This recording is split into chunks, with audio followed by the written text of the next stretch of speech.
मुर्गा भुजाई अरवारे हर हाल में नया साल में दारू आई नेपाल से नया साल में दारू आई नेपाल से नया साल में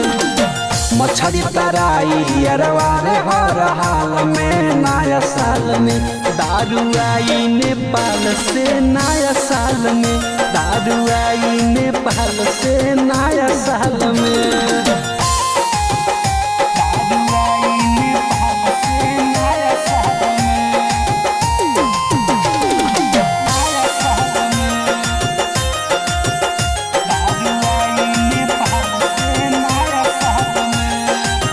चिकन में चौली फराई वाला अंडा हो पी पी के बियर उड़ाई बुछंडा हो अरे कोई बोल पाई रे हो चिकन में चौली फराई वाला अंडा हो पी पी के बियर उड़ाई बुछंडा हो किसी को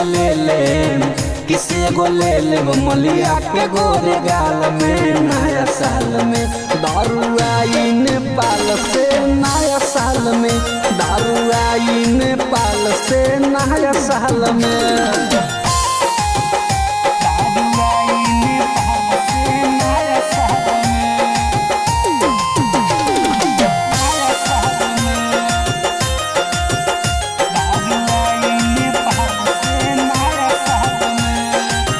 चंदन राम लालू रूपेश के बोलाइब हो नदिया किनारे ओरी पिकनिक मनाइब हो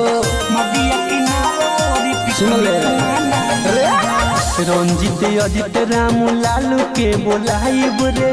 नदिया किनारे ओरी पिकनिक मनाइब रे देखी न पुलिस तो पिलाइब रुमाल में नया साल में दारू लाइब नेपाल से नया साल में दारू आई नेपाल से नया साल में अपने पिएंगे सबको पिलाएंगे सभी को हैप्पी न्यू ईयर।